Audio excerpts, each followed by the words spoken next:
Perkenalkan, saya Anissa, salah satu mahasiswa tim KKN PPM UGM 2021 di Kecamatan Puding Besar, Kabupaten Bangka, Provinsi Kepulauan Bangka Belitung. Pada kesempatan kali ini, saya akan menyampaikan informasi tentang salah satu bentuk pencegahan stunting pada anak melalui pemberian makanan pendamping air susu ibu atau sering disebut dengan MPASI. Semoga bermanfaat. Sebelumnya, tahukah Bunda mengapa bayi memerlukan MPASI? Kebutuhan energi bayi usia 0 hingga 5 bulan dapat tercukupi dari air susu ibu saja. Sementara ketika bayi menginjak usia 6 bulan, kebutuhan energinya kian meningkat, sehingga diperlukan makanan pendamping ASI atau MPASI untuk memenuhi kebutuhan bayi. Ada 4 strategi dalam pemberian MPASI. Yang pertama, tepat waktu. Berikan ketika bayi menginjak usia 6 bulan, yaitu saat di mana pemberian ASI saja sudah tidak mencukupi. Yang kedua, adekuat. MPASI yang diberikan harus mampu memenuhi kebutuhan energi, protein, dan mikronutrien bayi. Yang ketiga, aman dan higienis. Proses penyiapan dan pembuatan MPASI menggunakan cara, bahan, dan alat yang aman serta higienis.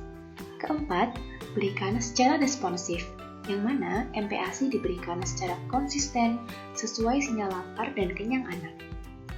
Kapan sih Bunda bisa memberikan MPASI kepada bayi? Nah, MPASI dapat diberikan ketika bayi mulai duduk dengan leher tegak, mampu mengangkat kepala tanpa bantuan, menunjukkan ketertarikan pada makanan, dan menjadi lebih lapar, serta menunjukkan tanda lapar meskipun sudah diberikan ASI. Tanda lapar yang biasanya muncul adalah bayi sering menangis ataupun gelisah. Ketika memberikan MPASI, Bunda perlu mempertimbangkan perkembangan bayi. Saat berusia 6 bulan, bayi menunjukkan respon membuka mulut ketika sendok didekatkan, dapat menggenggam sesuatu benda dan memasukkannya ke dalam mulut, dapat memindahkan makanan dari sendok ke mulut, dan memberikan sinyal lapar dengan mencoba meraih makanan. Pada usia ini, MPASI diberikan sebanyak 200 kilokalori per hari dengan 2 kali pemberian. Setiap pemberian diberikan 2 hingga 3 sendok makan sebagai makanan awal dengan tekstur makanan yang dihaluskan sehingga menjadi bubur kental. Biasanya, makanan diberikan satu per satu dan tidak dicampur dengan makanan lainnya. Hal tersebut untuk mengetahui respon alergi dari bayi. Dalam memberikan MPASI, Bunda harus sabar ya dalam memberikan makanan, jangan paksa bayi untuk menghabiskannya. Menginjak usia 9 bulan, bayi dapat duduk sendiri tanpa bantuan, dapat memindahkan makanan dari satu sisi mulut ke sisi yang lainnya, gigi depan bayi mulai tumbuh, dan bayi dapat menelan makanan yang bertekstur lebih kental. Ketika lapar, bayi biasanya menunjukkan jari ke arah makanan dan mencoba meraihnya. Pemberian MPASI mulai ditingkatkan 2 hingga 3 kali makan utama dan 1 hingga 2 kali selingan setiap hari. Selingan yang bisa diberikan dapat berupa pisang, pepaya, biskuit, perasan tomat, dan jeruk. Jumlah MPASI juga ditingkatkan dari 3 sendok makan menjadi setengah mangkuk berukuran 250 ml. Sementara untuk tekstur MPASI yang diberikan dapat berupa pure dan mash, yaitu makanan yang dilumatkan hingga halus.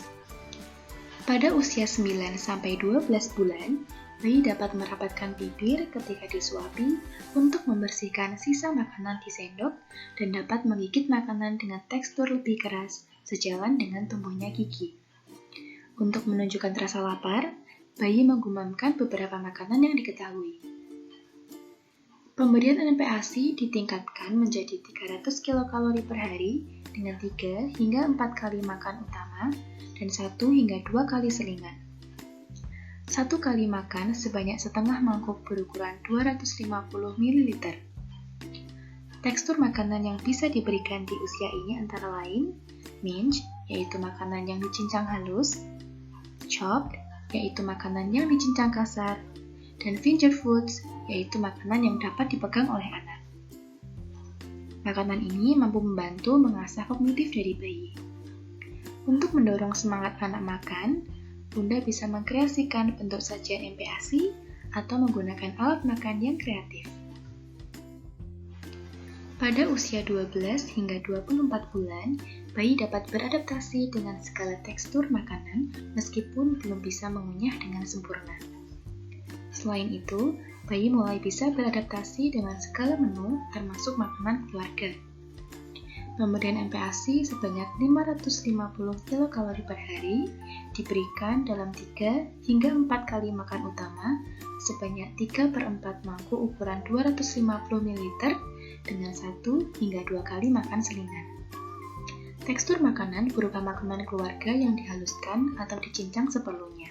Nah, berikut beberapa rekomendasi pengolahan menu MPASI yang bisa Bunda berikan. Ada pisang, apel, melon, dan alpukat yang dihaluskan. Kemudian ada juga daging sapi pilihan tidak berlemak atau ikan segar yang direbus dengan sedikit air, kemudian diblender dan ditambahkan ke dalam bubur. Nah, kali ini ada tips untuk Bunda ketika memberikan MPASI untuk si kecil. Yang pertama, jangan menyerah untuk memperkenalkan jenis makanan baru ya Bunda. Selanjutnya, matikan TV, komputer, dan gawai saat jam makan berlangsung. Kemudian, berikan berbagai pilihan rasa dan makanan sehat, dan pastikan untuk tidak memaksa anak untuk makan. Ada beberapa poin penting yang perlu Bunda perhatikan terkait higienitas dan keamanan dalam mempersiapkan MPASI. Antara lain, yang pertama, pastikan telur, daging, dan ikan diberikan dalam keadaan yang benar-benar matang.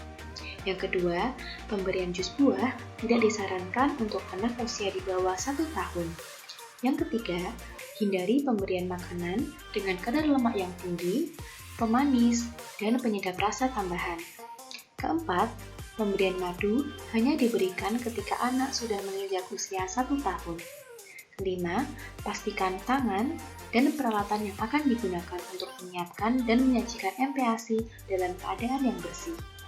6. Cuci tangan Bunda dan bayi sebelum makan. 7. Simpan MPASI di tempat yang bersih dan aman. Dan 8. Pisahkan tawanan yang digunakan untuk memotong bahan makanan mentah dan bahan makanan matang. Demikian informasi yang bisa saya sampaikan. Apabila ada kekurangan dan kesalahan dalam penyampaian, saya mohon maaf. Terima kasih, semoga bermanfaat.